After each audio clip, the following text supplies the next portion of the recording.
Bonjour à tous et bienvenue dans cette nouvelle vidéo sur l'utilisation des pronoms EN et Y.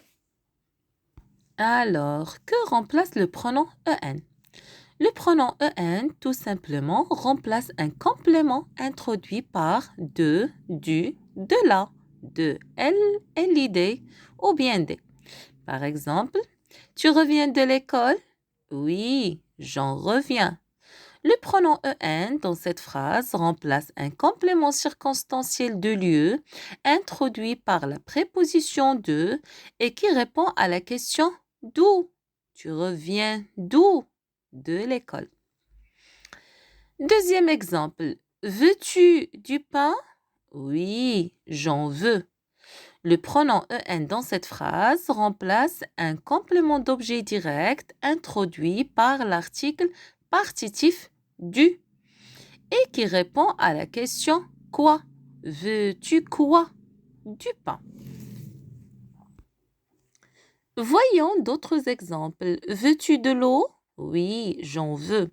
Le pronom EN, même cette fois-ci, remplace un complément d'objet direct introduit par l'article partitif de elle et l'idée et qui répond à la question quoi? Veux-tu quoi? Dernier exemple. Achètes-tu des pommes? Oui, j'en achète.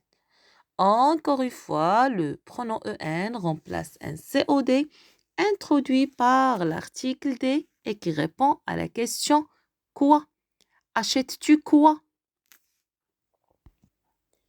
Passons-nous maintenant au pronom Y. Ce pronom remplace un complément introduit par A avec accent, AU, ALA, AL et l'idée, AUX, EN, dans, sous, sur, devant, etc.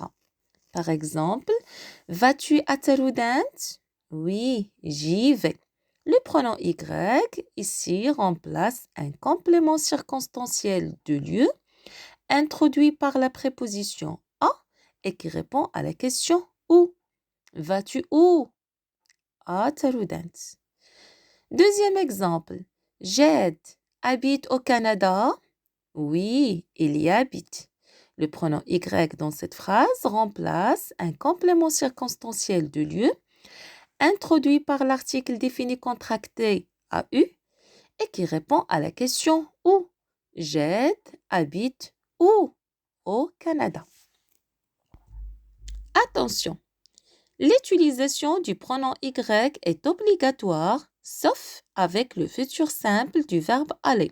Par exemple, Nedia ira à Tanger? Oui, il ira. Donc, comme vous voyez, il n'est pas possible de mettre le pronom Y devant le verbe aller au futur simple. Il faut faire attention aussi à la place du pronom Y, à l'impératif, au temps composé et à la forme négative.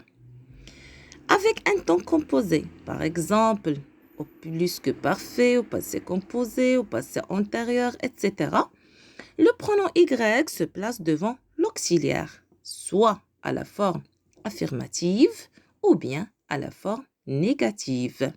Par exemple, j'y suis allé. Je n'y suis pas allé. Avec deux verbes, aller plus infinitif, vouloir plus infinitif, pouvoir plus infinitif, le pronom Y se place devant l'infinitif, soit à la forme affirmative ou bien à la forme négative. Par exemple, je vais y aller. Je ne vais pas y aller.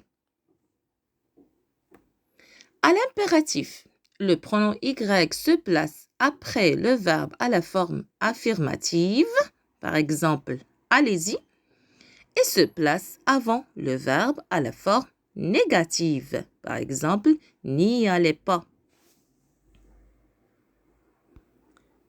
À noter enfin que les pronoms EN et Y ne remplacent jamais une personne. Par exemple, il dit bonjour à Ahmed. Il lui dit bonjour. Lui remplace un complément d'objet indirect introduit par la préposition à et qui répond à la question à qui. C'est-à-dire que le pronom lui remplace une personne. Deuxième exemple. Ali écrit à moi. Il m'écrit. Le pronom M et l'idée remplacent un complément d'objet indirect introduit par la préposition à et qui répond à la question à qui.